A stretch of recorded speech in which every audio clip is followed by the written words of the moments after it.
United States submarine base at Key West, Florida. A dispatch that quoted President Truman's press secretary, Charles Ross, as saying that President Truman has no knowledge of any secret project by this government that would give substance to the existence of such objects. Ross also said that both the Air Force and the Navy deny that such objects exist. I was gonna squeeze my head.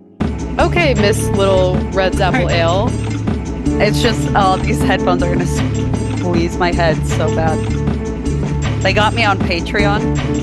They're gonna get me now. That's why I drink. That's why I drink a crisp cider. It's crazy that they haven't molded yet. Maybe it's time to switch it up. Or put them on a basketball. Dude, yeah. I gotta do something, man, because my big fucking head, I can't do this anymore. Yeah, you should just put them on a basketball. Also, sorry everyone, I was moving. Here's the second part of Bright Sisters. Sorry. Hey, what's up? My name is Noelle, and you know what? I am a fucking Ross girl. I have rediscovered Ross. Shout out Keelan, friend of the podcast. She brought me to Ross as like an adult, literally a few months ago, and I've never been the same. I've never looked back. Everything there is so fucking cheap. Sometimes you'll even find like Free People or Urban Outfitters and like or American Eagle, Hollister, name brands will be there sometimes. Even Clinique, dude. I found my last Clinique hydrate over there. Clinique is always fucking there. I got like vacation drops for $4.99. The like tanning drops, girl.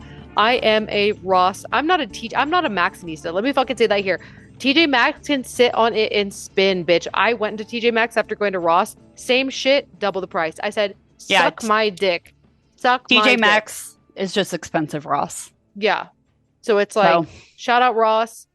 I got fucking matching baby fat mama, 2008 baby fat type shit, Kamora Lee Simmons type shit. I got a baby fat set. And I was like, I had baby fat frames. Yeah. And Loki bit them off my face and broke them. But dude, you gotta go to Ross. Go to Ross. Go get yourself a baby fat set because you can get the leggings and the skirt with the top right now, and so you can get for the weather that we're having. I even saw a jacket. I didn't get it, but I probably will because sometimes you really have to be that bitch. And at Ross, it's like fucking $10 to be that bitch, and that's what I love. I know. Oh, I love Ross. I've been Ross. on Gorman's lately ever since I went to Australia. Ever since I became an expat in Aussie. I've been on the Gorman thing, which is everything that Mia wears. First of all, obsessed. First of all, Miss Frizzle shit. Yeah. Your name is Chelsea, but I watched a you know the guy who's on the train in New York and he interviews people and he's like, "What's your hot take?" No. Okay, is this a TikTok thing? It's kind of, but he's also everywhere. He's on YouTube. He's on Instagram. It's great. He's done like celebrities. He's amazing. He did one with a guy and he was like, the guy's hot take was that expat is racist, but in like the opposite way, because if you come from a rich country, they call you an expat, but if you come from a poor country, they call you an immigrant. And I was like, that's so tea. It's read us down for Phil. That's exactly what it is. Fucking saying. I saw another thing too that's like, what's classy if you're rich, but like shitty, trashy if you're poor? And someone said speaking multiple languages. And I was like, oh, it's so true. Oh my God. We find it so charming when rich people do it, but when you see like the younger generation doing it, you're like, ugh. Also, immigrant. So we got to watch ourselves on that. It's also like using the word ghetto. We have to watch ourselves on that and remember the source. Okay. But also, I said expat in a sarcastic way. Not that I'm trying to dismiss it. Okay, you're right. All right. I'm not going to bleep it out though. I'm not going to bleep it. I just want to say it's a learning moment. I'm learning live. Thank you. Everyone's learning with you. Everyone's learning with you. Yeah. I'm going to have to pause the podcast real quick because Ty's mom is in the parking lot.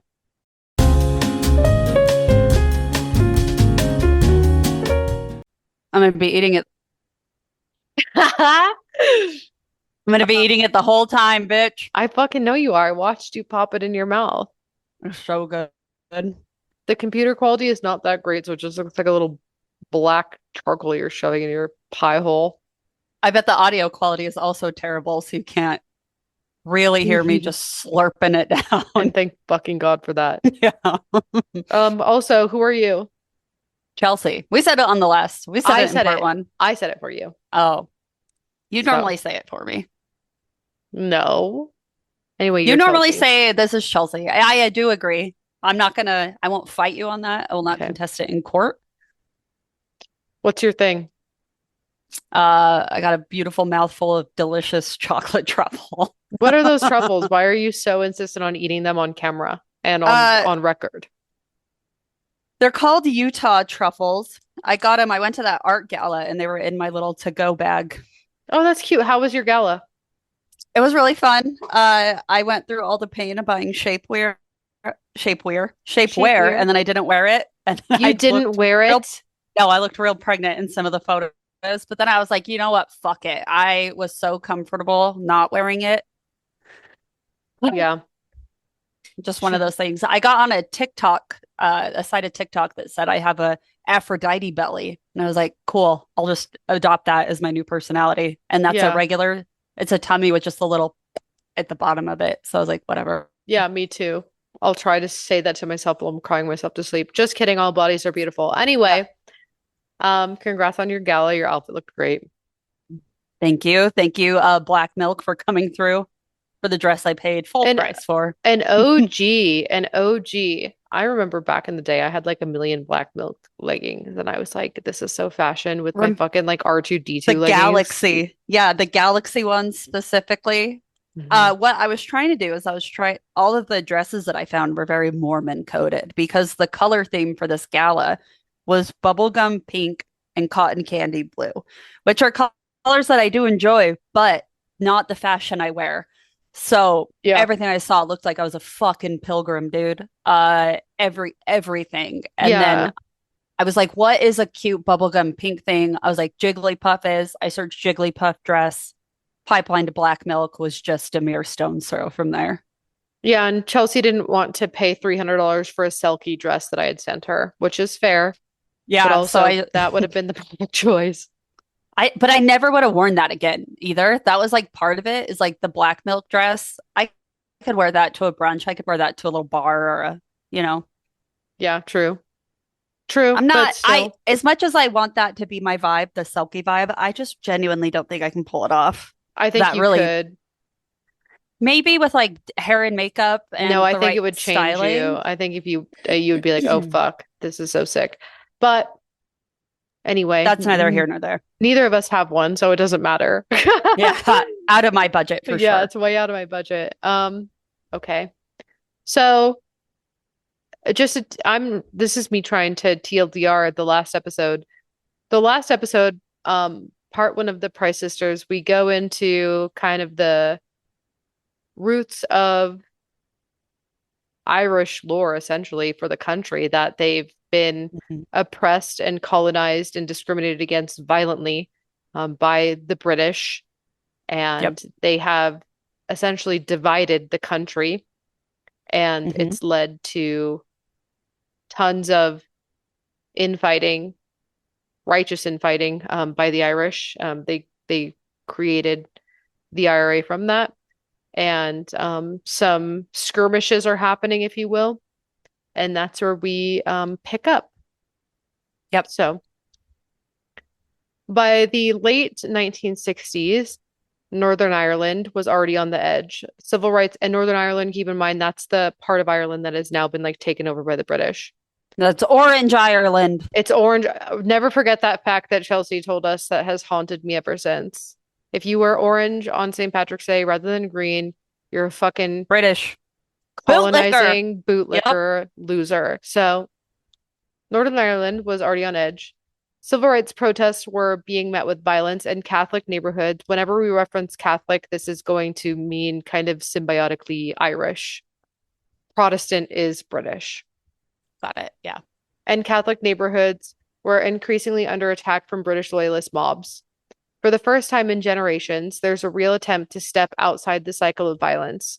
Inspired by global civil rights movement, shout out US civil rights movement, groups like the Northern Ireland Civil Rights Association take to the streets, not with weapons, but with demands for equal voting rights, fair housing, an end to discrimination, and for a moment it seemed possible.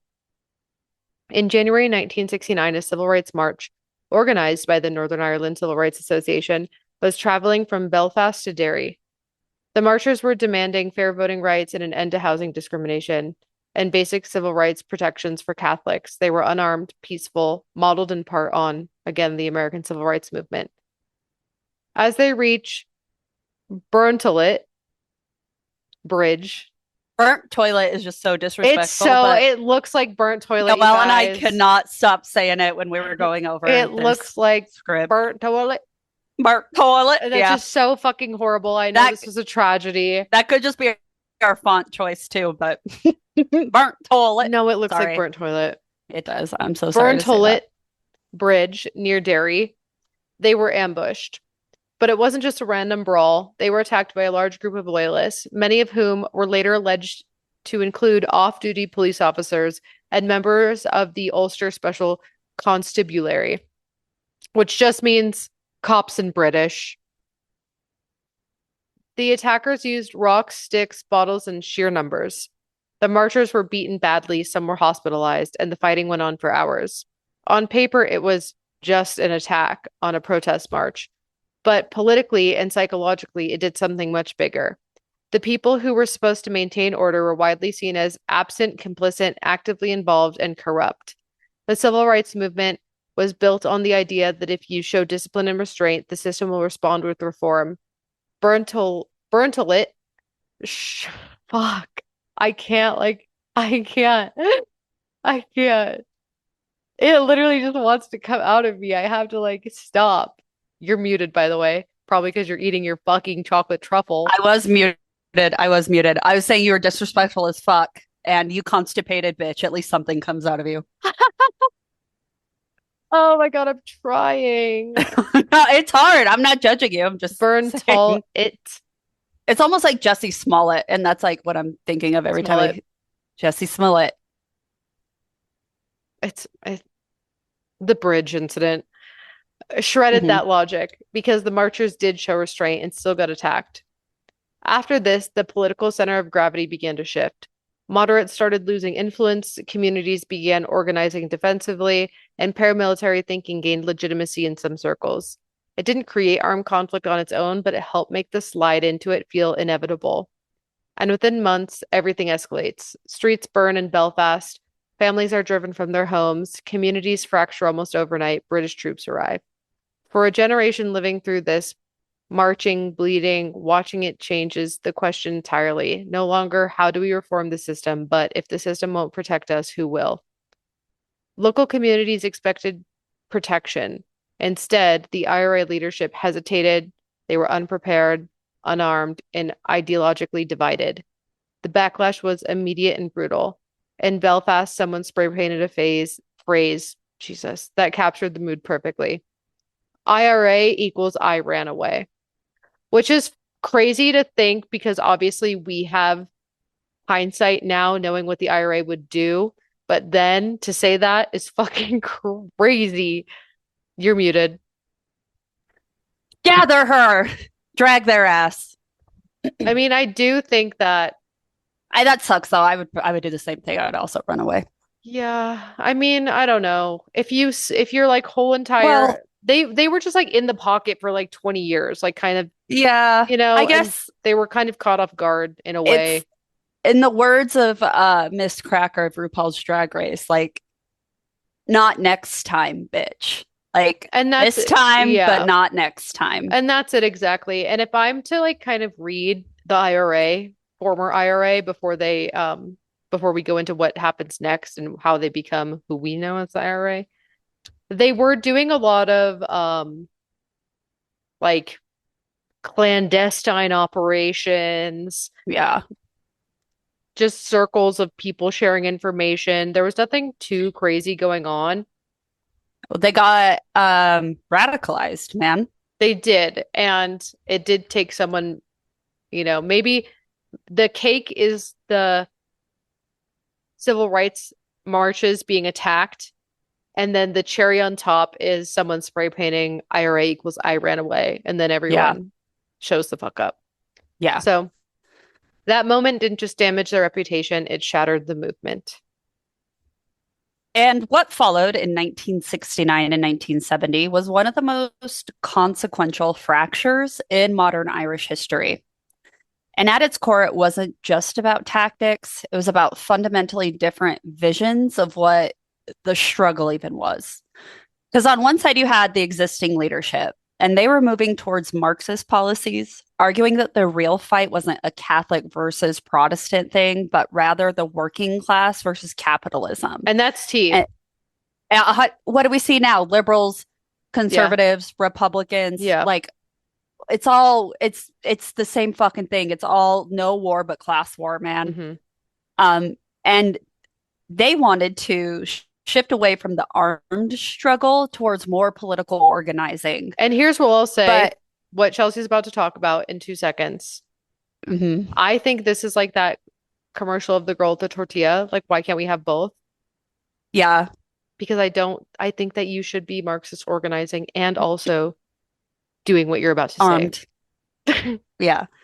So, on the other side were traditional Republicans who saw that as being dangerously out of touch. And remember, this is Republican in the Irish sense. Yeah. From their perspective, Catholic neighborhoods were literally under attack right now. So waiting for a future socialist revolution didn't mean anything if people couldn't defend their homes. And that's also fucking tea. And it's so tough that like you wish you could be a mediator and be like, you guys don't realize you want the same things. You just are like so polarized the means right now. To get there. Exactly. I think it was like such extremism that it like caused this divide that didn't need to happen because like at the end of the day, they wanted the same things. Exactly.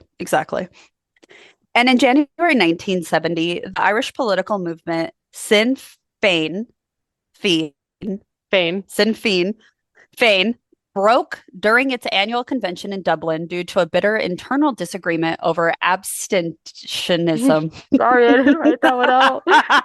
Noah, you're exposing me in real time. I wrote shit out phonetically for you. I'm sorry, I forgot. You class trading bitch. Abstentionism, a long-standing policy where elected members refused to take their seats in British, Northern Irish, or Irish parliaments because they viewed those governments as illegitimate. The 1970 split created two distinct paths for the Republican movement, the Officials IRA and the Provisionals IRA. The Officials aimed for a long-term socialist republic achieved through political organizing and class unity, fearing that violence would trigger a devastating sectarian war. You're distracting me so much. I'm so sorry. Ty just dumped his White over here Claw voguing into the fridge, and it sounded like a car crash. Anyway, okay. I didn't hear any of it, but I could see you voguing. Thank God. Out of my periph.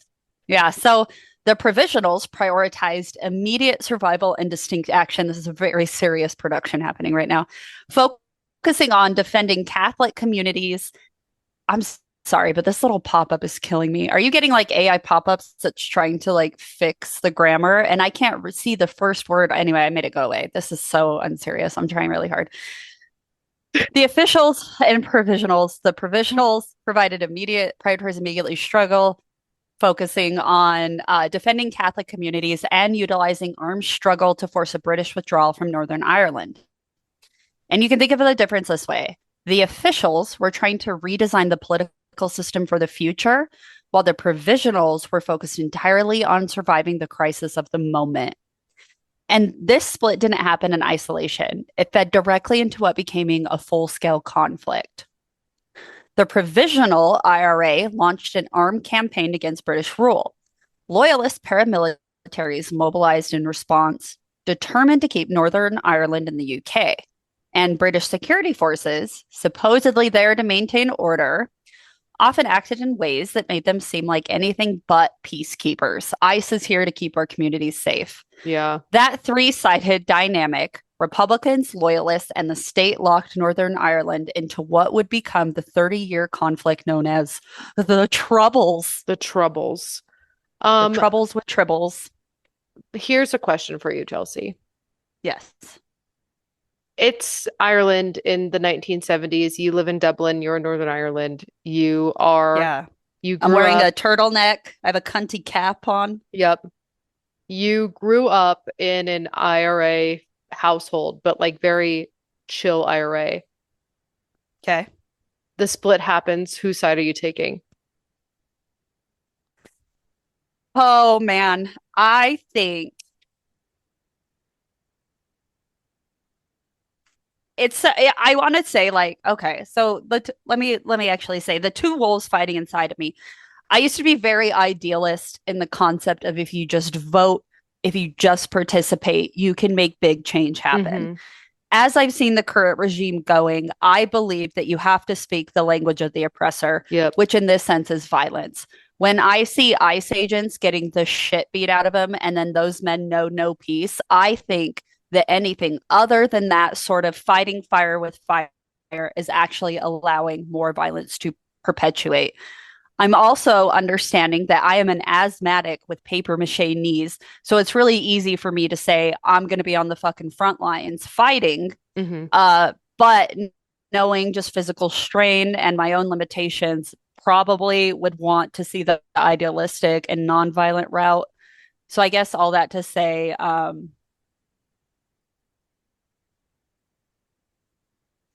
don't know. What do you think? What do you think you would be? I don't know because there's what I want to be and then there's what I probably would be. What I probably would be is the idealist who thinks that government can work for them if we let the You system would be cook. an official IRA. Probably. I think probably. I mean, Yeah. that's probably what I fucking am right now. I I'm not think out right, on the front lines. yeah, I think right now we are both official IRA in our current life. And I think I would, I don't know, because like if I grew up, and this is the thing as two white bitches from America, right? We will Yeah. never understand this level of oppression and discrimination. Yeah. Like what the Irish went through in their own country by the hands of the British colonials is the same that like any POC living in America did, like back in its founding days slash current day slash even then in the 60s. Like, we'll never fucking know. And I think like right now we have the slightest boot on our neck because we're in the end stages of capitalism where the unifier is the end of the middle class and the working class and the working poor and the impoverished. That's the goal. So we're kind of feeling the heat and I'm hitting like a point, right? Like I've never Yeah. been more radical than I have been right now. Every day I'm more radical than the day I was before because I'm like learning and experiencing and seeing. And I think that me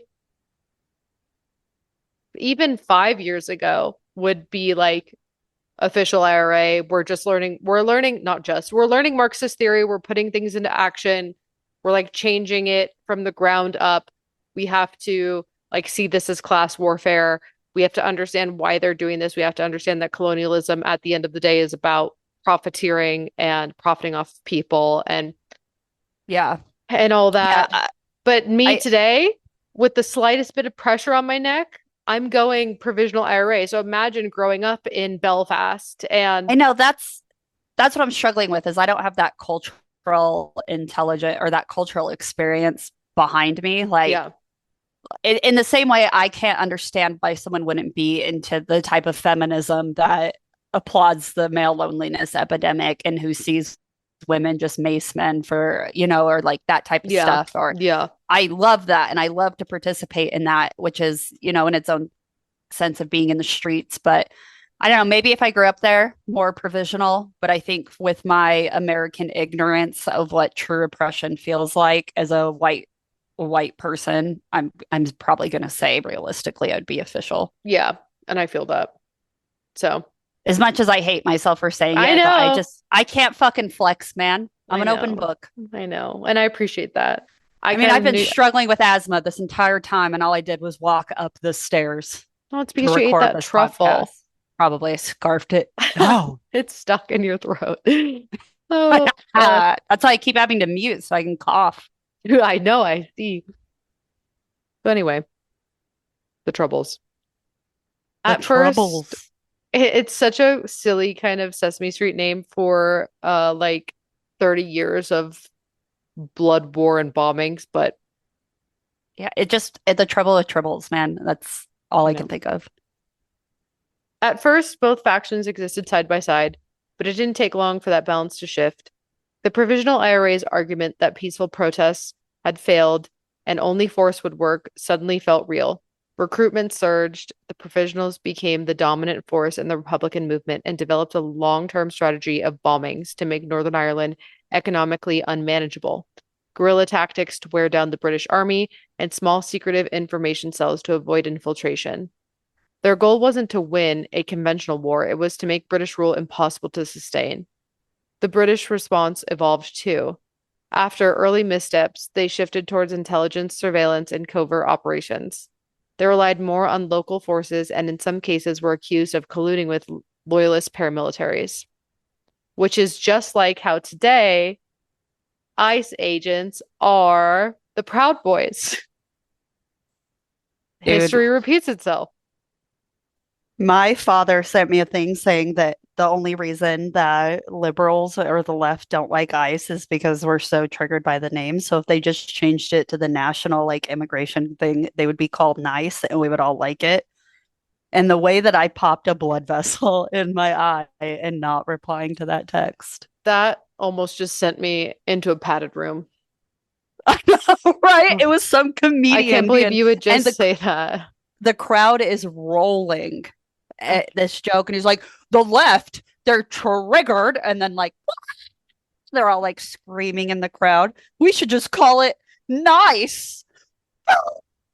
I want to know who this comedian is. I'll send you the TikTok my dad sent me. I can find it easy because I didn't reply to it, but I Oh thought my about God. the Homelander, like let's light this candle No, thing. literally.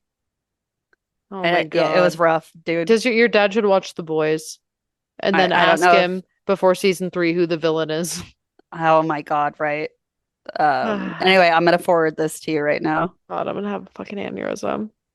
Yeah, I'm sorry in advance. Anyway, Anyway, continue. fucking God damn it.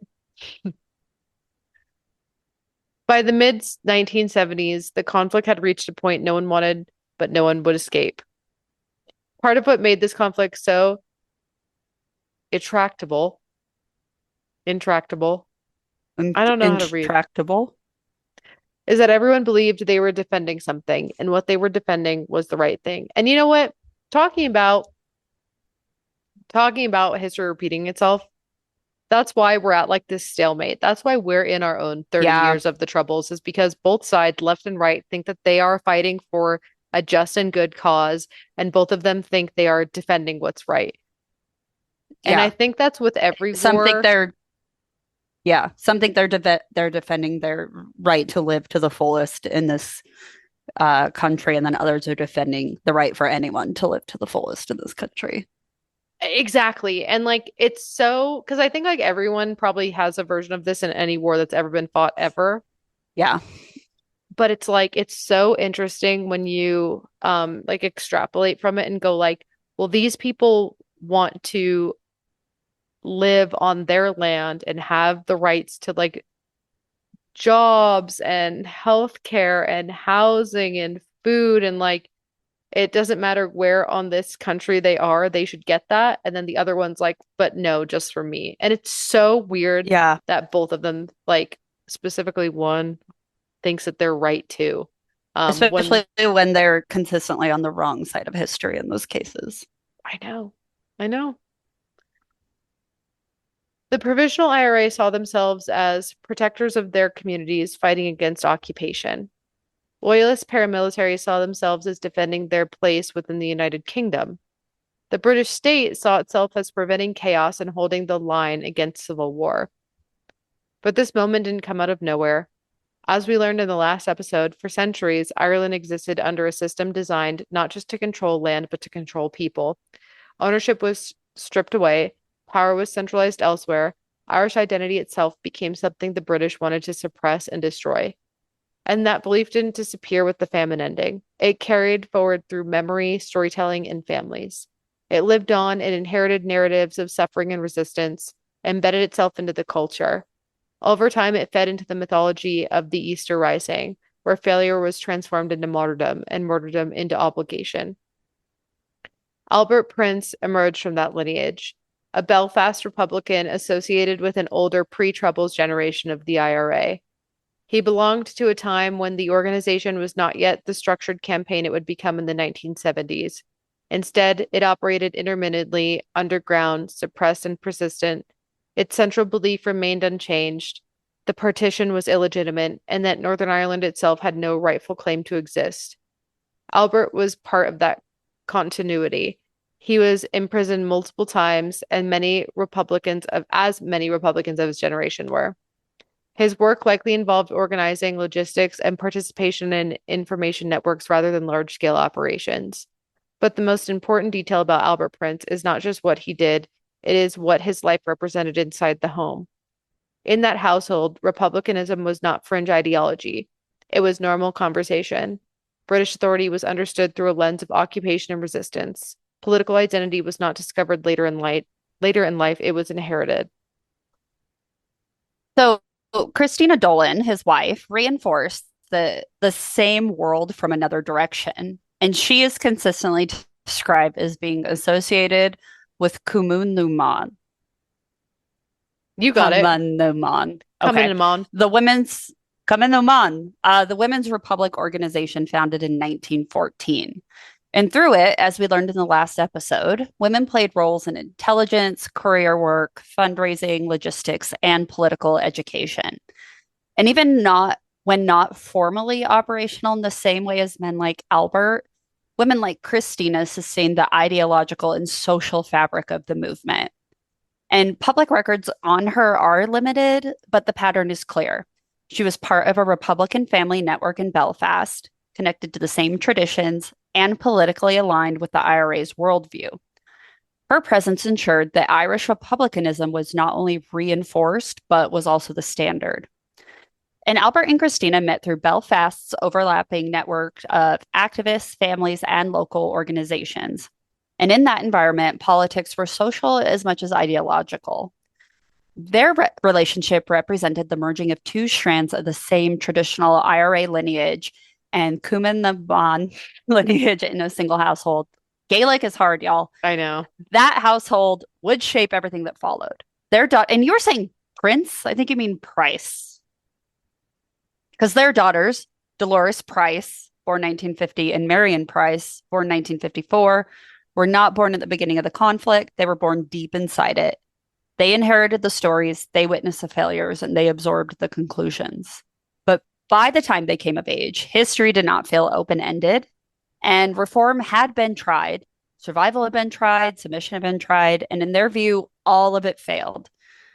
And visitors to their home included activists and former prisoners. There were conversations about struggle, which was constant. Crucially, prison and sacrifice were normalized. Within their world, imprisonment was not as shameful as it was because it was more of a mark of a commitment to the cause. Hunger strikes were acts of honor. And through their mother's example, they also saw that women had an active role to play, not as observers, but as participants. In this environment, the split within republicanism in the 1970s created a path forward. The Provisional IRA emerged with a clear focus: defend communities and waged armed struggle against British rule. For the Price sisters, this was not radicalization, it was recognition. And they felt the call. The 1969 attack at Burntollet Bridge had already drawn the sisters towards activism, but it was the introduction of the internment in 1971, which allowed the state to imprison suspected IRA members without trial, that served as their breaking point. They made that definitive decision to stop working within student Irish liberation circles and move to militant action. And by doing so, they broke from the traditional expectations of the time. They rejected the artillery support-based roles typically assigned to women in the movement and insisted on joining the Provisional IRA as active, full-status volunteers. Essentially, they used their existing connections and reputations as committed activists to bypass traditional barriers and step directly into the militant wing of the organization. In 1973, the sisters, along with other members of the Provisional IRA, made a strategic decision to expand their campaign beyond Northern Ireland, bringing the reality of the conflict directly to the British mainland. The goal was to pressure the British government by making the ongoing war in Ireland a direct, immediate, and economic concern for the people of London.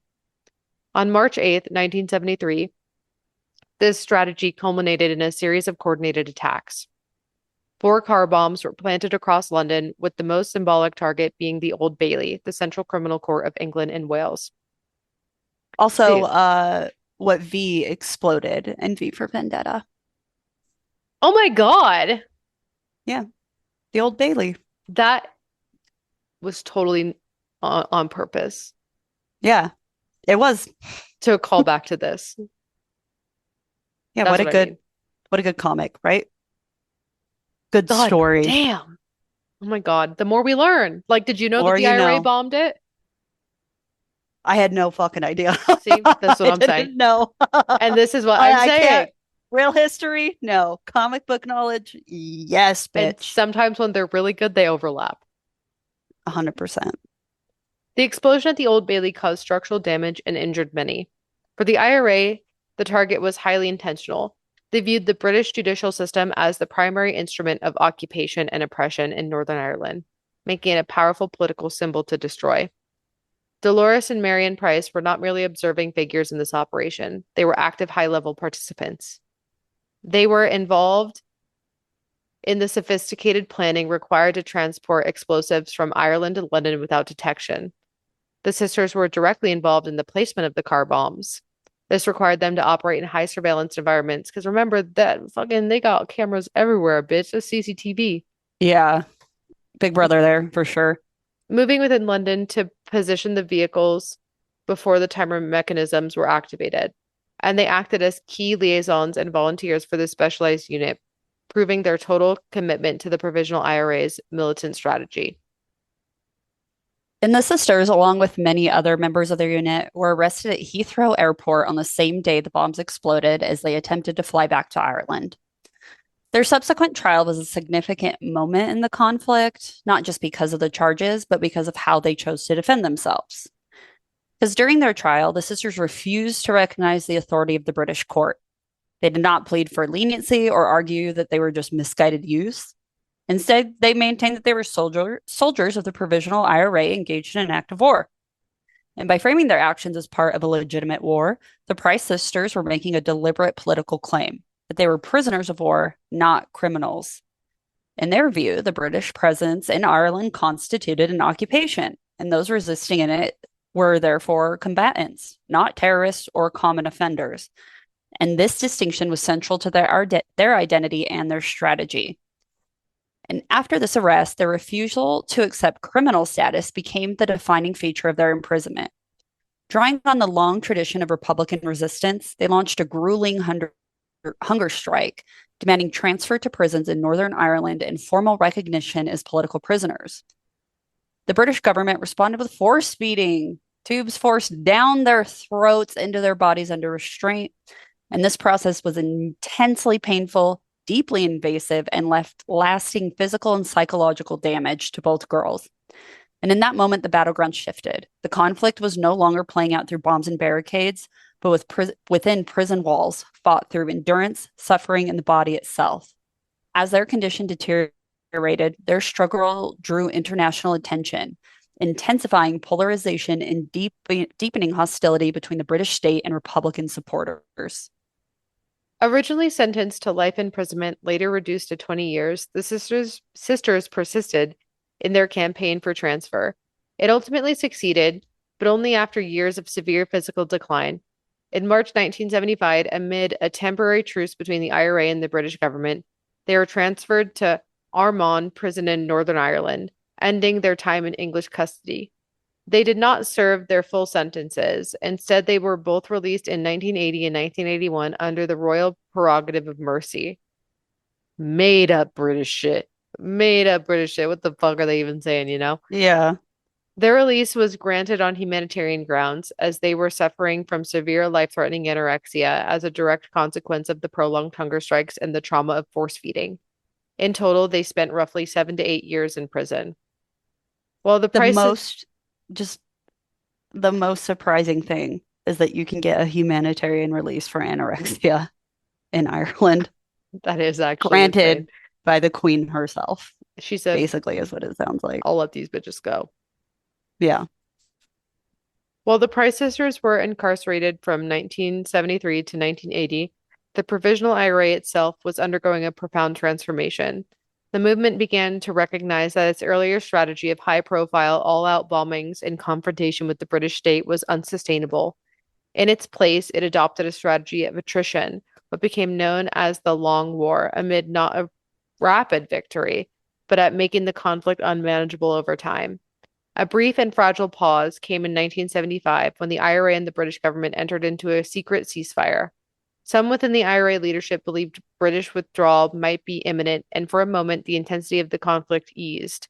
The British government made limited concessions, including prisoner transfers, like of that for the Price sisters, in hopes of securing a lasting peace. But when the truce collapsed later that year, the 1975 ceasefire didn't collapse because of a single moment. It unraveled because both sides fundamentally misunderstood what the other was doing. And the reality on the ground never matched the hopes behind the truce, which, again, history repeating itself. It reminds me of like Trump just fucking saying, like, oh, there's a ceasefire. There's a ceasefire between But, Israel and Iran. Everyone suck me but off. there And isn't. then it never is. Yeah. On the IRA side, there was a genuine belief amongst parts of the leadership that the British government was quietly preparing to withdraw. The ceasefire felt to them like the beginning of a transition, but that assumption turned out to be wrong. The British weren't negotiating an exit. They were managing the conflict, gathering intelligence, and buying time. At the same time, the ceasefire exposed internal fractures within the IRA itself. Not all units were fully under centralized control, and some volunteers were skeptical of the truce from the beginning. And violence never fully stopped sectarian killings. Punishment attacks and rogue operations continued, which eroded trust and made the ceasefire feel unstable and uneven. And from the British perspective, the truce created an opportunity to deepen intelligence penetration. I don't think you needed to put penetration in the sentence like that. Sorry. Security forces used the lull to expand their network of informants and better map IRA structures. When the ceasefire ended, the IRA found itself more exposed than before, and something that reinforced the later shift to tighter cell structures. There's also the issue of expectations. Republicans anticipated concrete political progress movement on withdrawal recognition or structural change. But instead, what they saw was stagnation. No meaningful concessions beyond limited tactical gestures like prisoner transfers, and no clear pathway to their ultimate goal. That disillusionment hardened attitudes. By late 1975, the ceasefire had essentially rotted from the inside. Trust was gone, discipline was fraying, and both sides had quietly concluded that the pause wasn't leading anywhere. When violence resumed more openly, it wasn't just a return to the previous status quo, it marked a turning point. The IRA emerged from the failure of the truce more cynical, more organized, and more committed to the long-term strategy rather than any expectation of a quick political resolution. The conclusion within the IRA was clear. Negotiations alone would not be enough. The movement would have to become more disciplined, more strategic, and more resilient. In response, the IRA reorganized itself from the ground up. Large, relatively exposed units were replaced by small, tightly controlled cells, reducing vulnerability to infiltration and arrest. At the same time, the campaign expanded beyond Northern Ireland, increasingly targeting mainland Britain. Bombings in England, especially in London, were intended to bring the conflict directly to the British public, shifting pressure from the margins to the center. One of the most consequential developments came in 1976. This is a little dyslexia for you. It's fine. You're doing so great. When the British government introduced a policy of criminalization. By ending special category status for paramilitary prisoners, the state sought to redefine the IRA members as ordinary criminals rather than political actors. This was more than a bureaucratic shift. It was an attempt to strip the movement of legitimacy. Inside the prisons, the response was immediate. Republican prisoners refused to wear prison uniforms, initiating the blanket protest, which escalated into the dirty protest and ultimately the hunger strikes of 1980 and 1981. The prisons had become a new front line in the conflict. Outside the prison walls, the IRA continued to carry out high-impact symbolic operations to maintain momentum and demonstrate capability. In 1979, they assassinated Lord Louis Mountbatten, a figure closely tied to the British royal family, in an attack that reverberated globally. That same year, the Warren Point ambush killed 18 British soldiers, marking the deadliest single day for the British Army during the Troubles. These actions reflected a dual strategy: sustained attrition punctuated by moments of dramatic escalation. And by the time the Price sisters were released in the early 1980s, the movement they returned to had fundamentally changed. The chaotic intensity of the early 1970s street violence had given way to a prolonged, calculated stalemate, one that combined armed struggle with an increasingly significant political dimension.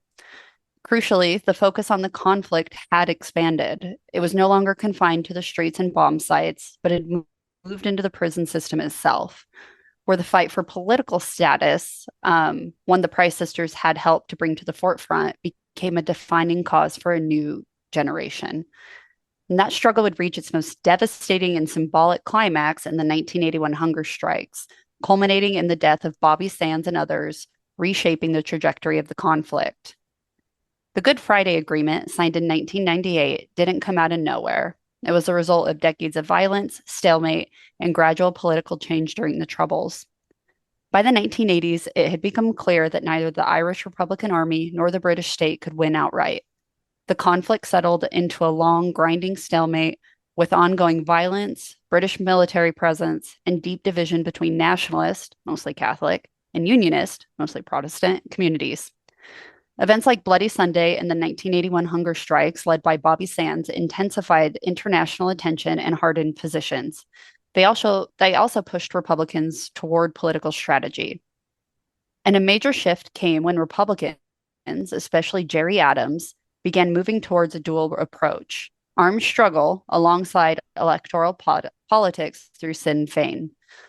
At the same time, back-channel talks quietly began between the British government, Irish government, and various Northern Irish parties.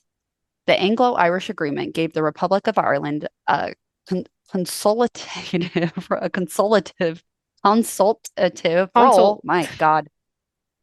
You say it. Consultative. It's easy to read, but hard to say. Consultative. Oh, all right. Well, they did that role in Northern Ireland's governance, signaling a shift towards cooperation. And by the early 1990s, fatigue from violence, demographic changes, and international pressure, especially from the United States, helped push negotiations forward.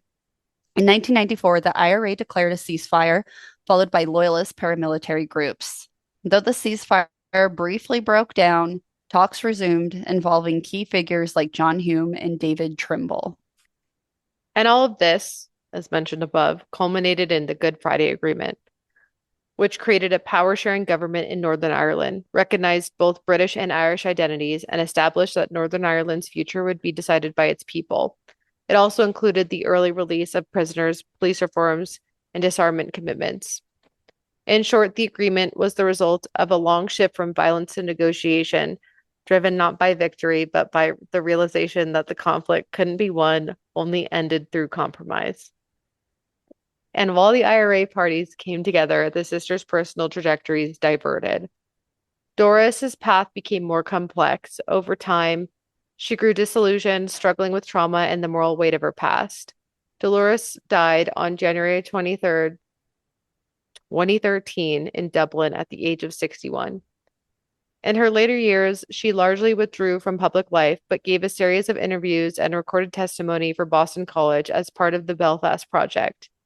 In those recordings, she spoke openly about her role in IRA operations, including, and this is like the dark side of the IRA for real, including transporting people who became part of the disappeared, which is literally like where they would kidnap, murder, and hide people, such as Jean McConville.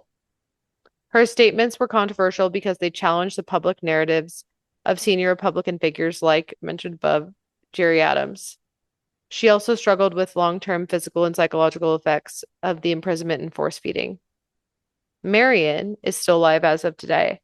After her early release in 1980, she continued to be involved in Republican activism, particularly aligned with the dissent groups that opposed the peace process and the Good Friday Agreement, which, you know what? She's a girl who sticks to her guns. Mm-hmm. In 2011, she was arrested again in connection with dissent Republican activity and spent time in prison before being released in 2013 on health grounds. In her later years, she had remained a more private but still politically committed figure associated with the hardline Republican views. When people imagined the IRA, they often pictured masked men and hidden identities. The Price sisters disrupted that image. They were visible, educated, articulate young women who could explain clearly and calmly why they believed violence was justified and root that belief in history. That is what made them unsettling. Because it is easy to dismiss violence when it fits a stereotype, it is much harder when it comes from someone who makes it legible. And that And that is the Price stuff is gnarly. What do you see? This The is the thing. I didn't want to get so sidetracked on the shit that the IRA did because like we could literally spend a million years talking about what the IRA did when the whole point was to talk about the Price sisters. But please go into this. Well, it sounded like they killed informants or Yes. people that were accused by the IRA of passing information to British forces. Yes. So it sounds like one of her children said she was kidnapped in the middle of the night, taken by her home at gunpoint, and was driven to an unknown location. Was killed execution style with a bullet to the back of her head. There were no injuries to any other part of her body, and her body was secretly buried across the border on Shelling Hill Beach, also known as Templetown Beach, near the north of County Louth. And the place of her death, though, is ultimately unknown. But there are rumors that she was killed for being an informer. Some people said it was because they saw her helping a soldier who was wounded, a British soldier. And then her children said that she had let a wounded soldier heal up in their home. And the IRA did not like that. But the IRA only admitted that they did anything after the Good Friday Agreement. But yeah. I mean, that's shitty. But it's one of those things where you're like, how can I explain this in a PC way? There isn't really one. Well, it's like when you live by the sword, you die by the sword. It's the same thing with Charlie Kirk. We talked about it like at length. Like, man, I don't like seeing someone get shot in the neck and bleed out.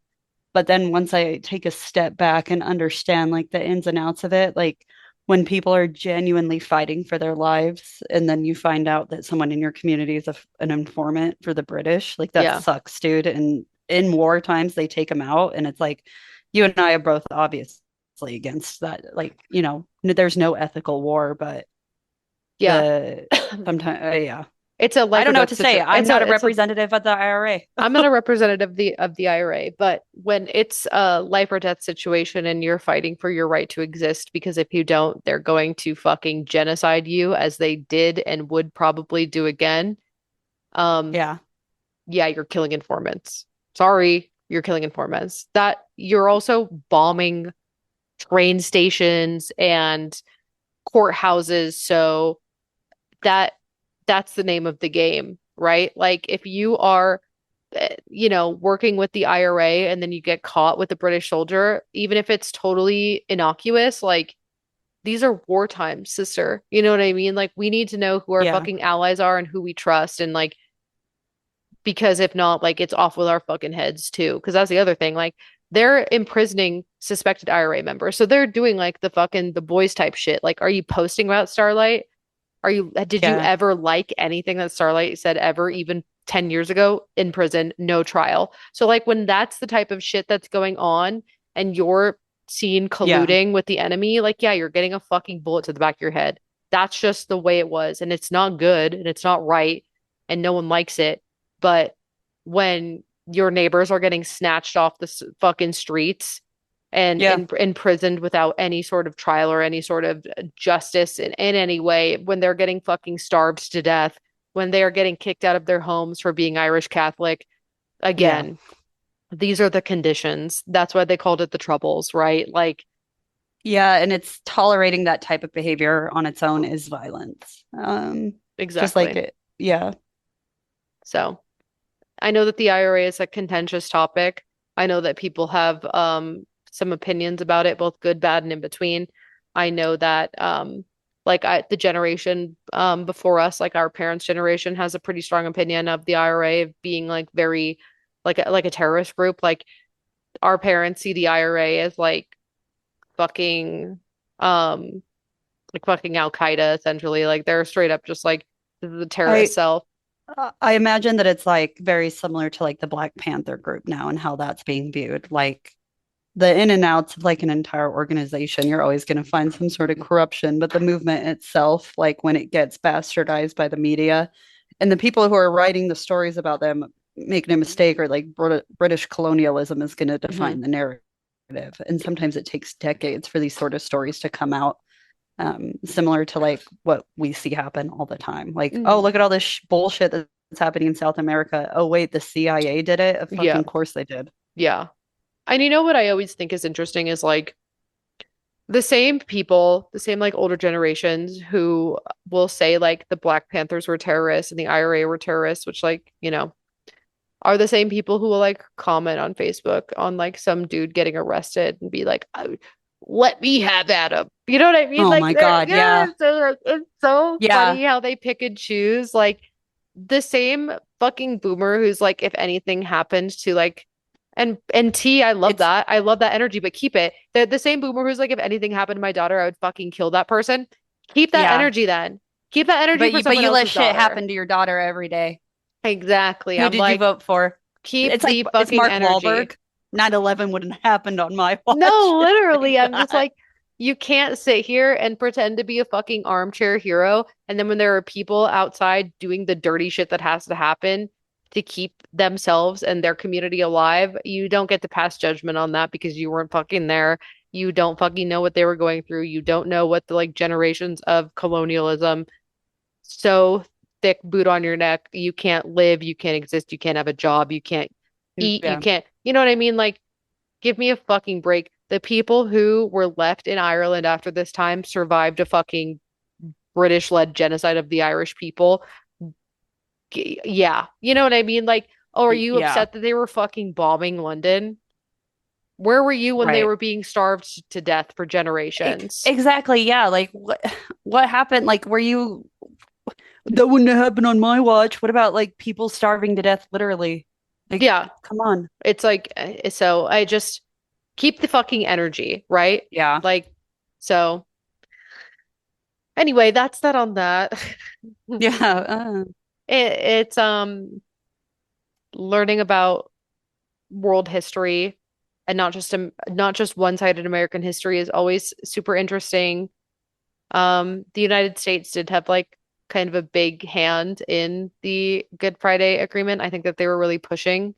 So it's just like even on this shit, we never like our hands are always in the fucking cookie jar doing something somewhere and it's never good. But yeah, that's the Price sisters and that's a little bit of the IRA. You could research and learn about the IRA forever. They did the organization from the beginning to the split to the end. There's a lot to look into. It was hard to just try to pick a few major bombings that people reference or recall or consider turning points because they were happening all the time. Yeah. But yeah, that's that. If you want to support your communities in ways that are nonviolent, you can go to the link tree in our bio. We are at Go to Hell Podcast. I am at Noelle Fain. That is at Sith Lord. And in there, you can click a link to our merch. 100% of proceeds are donated.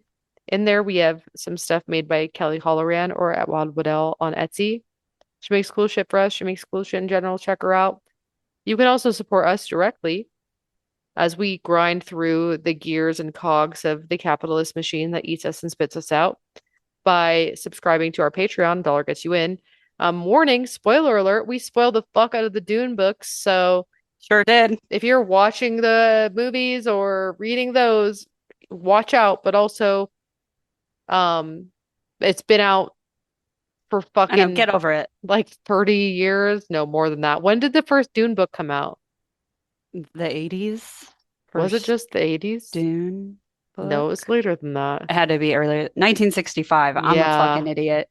Yeah. I think the last Dune book by Frank Herbert maybe came out in 1986. All this to say, if 3 generations of people have been born. It's not a spoiler anymore. We're just talking about Right. it. So, check that out.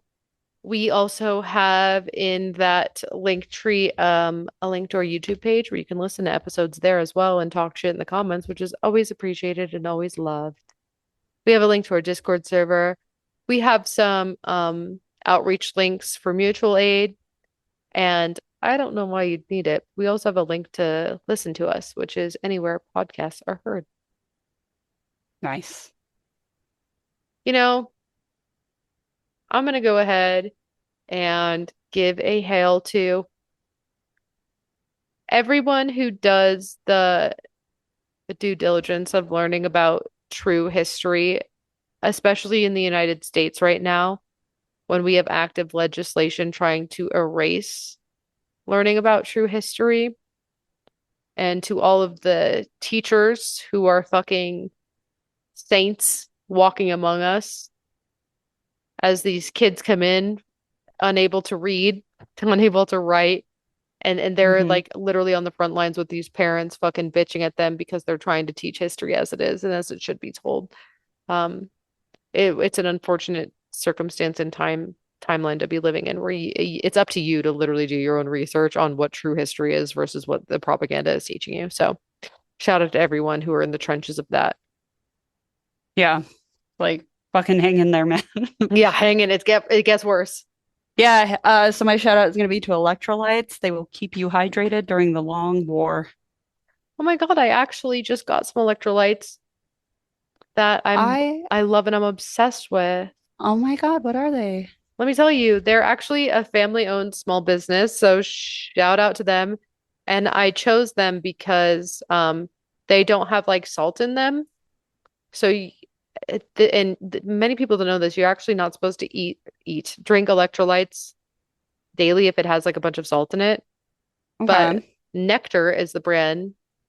They are organic, 0-calorie, sugar-free electrolytes, and they don't have like a bunch of salt in it. You could take them every day. It's a little family-owned business. I actually think you can buy them on Amazon, but feel free to check out their website too. I got like the multi-pack and it's been super delicious. Nice. So Post a link in our Discord. I will. I absolutely will. They're also colorant and dye free. They're gluten free and they're stimulant free. So you gotta love that. Do they have fake sugar in them? No, Hell yeah. Everything has fake sugar in it. I can't do it. 0 sugar. And there's only like 100 Right. milligrams of sodium. Oh, yeah. I love that. Yeah, link them. I'm interested. You said nectar? Yeah, because like even think about like Liquid IV is 500 milligrams of sodium. Element has 1,000 milligrams of sodium, and Gatorade has And 350 milligrams of sodium. they have fake sugar in them. Do they? Don't say that. Yeah. They have What is the it? sucralose, stevia. Oh, They organic have, stevia. It's the last ingredient, JK. oh, I can't do stevia, but for other people like who don't have that sensitivity, it sounds like this is a really good option. We'll find one that doesn't have stevia in it. Yeah, I'm sure it's easy. But anyway, they're delicious and I love them. Hell yeah. So shout out electrolytes. Well, next week we're gonna not be as serious. We're gonna talk I'm gonna be about serious. yeah, serious as in like sad history. We're gonna talk about the Oh, potential yeah. Antichrist. Yeah, a really fun topic, the Really Antichrist. fun. Really I fun. wanted, yeah. I do like the 1-2 punch that we've been bringing with your political history, and then my refusal to let conspiracies theories go. We have to do both But because they oftentimes intertwine. we're well-rounded in If you this think about in it. these end times, I think. And I Yeah, think you're right. I think conspiracy theory and political strategy and history go hand in hand, they especially do. now more than ever. They do. There's more So, crossover than you think. So we'll have a little fun next week. all right, sounds good. Okay, let's get the hell out of here. All right, bye. Bye.